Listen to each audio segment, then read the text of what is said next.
January the 12th, Public Service Cabinet Secretary Justin Muturi, in a stunning during a press conference, outlined in shocking detail the harrowing tale of his son, Leslie Muturi's abduction on June the 22nd, 2024, while in the company of Embakasi West MP Honorable Mark Mwenje and driver Marangui Manyara. Honorable Muturi, who was serving as the Attorney General of the Republic of Kenya at the time of his son's abduction, said that he had been waiting for answers for the last 6 months as to why his son was abducted. What should be of concern to any law-abiding citizen is that Honorable Muturi, as Attorney General of the Republic of Kenya, sat on the National Security Council, the top security organ in the country. Honorable Muturi has been seeking answers for the past 6 months, and they have not been forthcoming to someone so senior in the Kenya Kwanza regime. So senior should be a matter of grave concern to all of us. Following Honorable Muturi's statement, the Director of Criminal Investigations, Mr. Amin, invited the Cabinet Secretary to record a statement. If the idea was to cower Honorable Muturi into silence, they picked on the wrong man. If the bombshell of the Sunday statement was not enough, Honorable Muturi's signed statement clearly and squarely pointed the blame at the main culprit behind the inhuman abductions.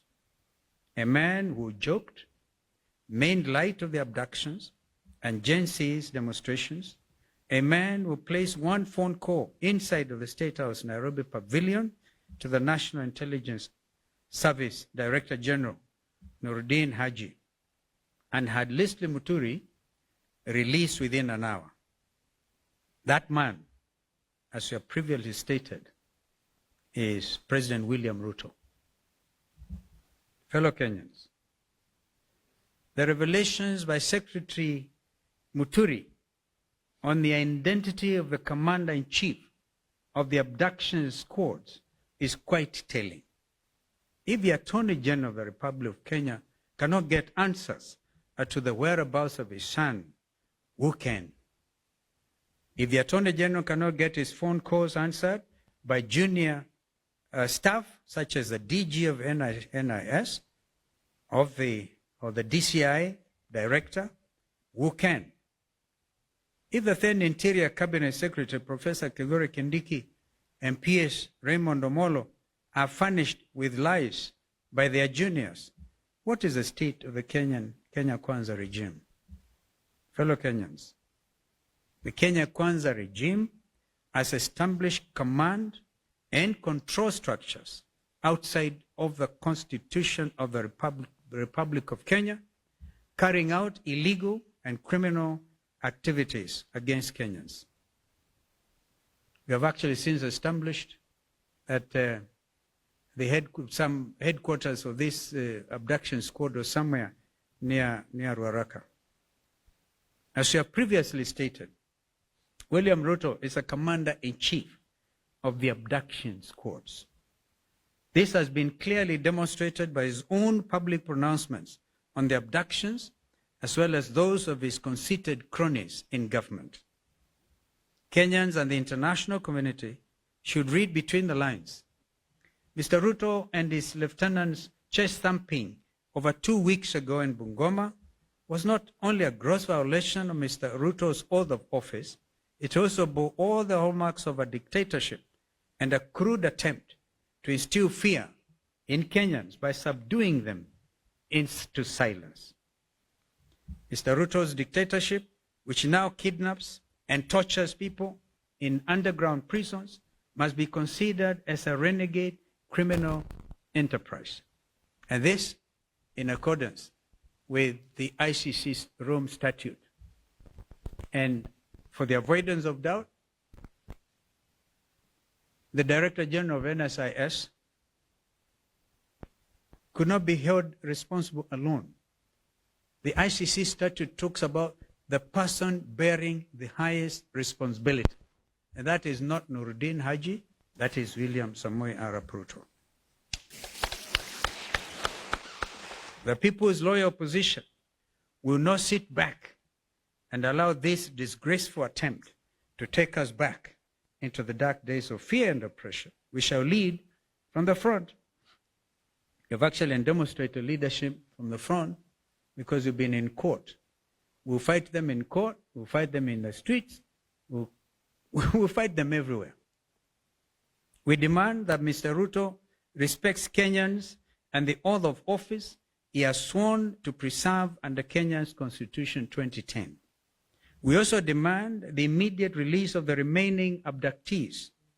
We actually have a date on the 27th with the Inspector General of Police, Mr. Kanja, before Justice Bahati Namui.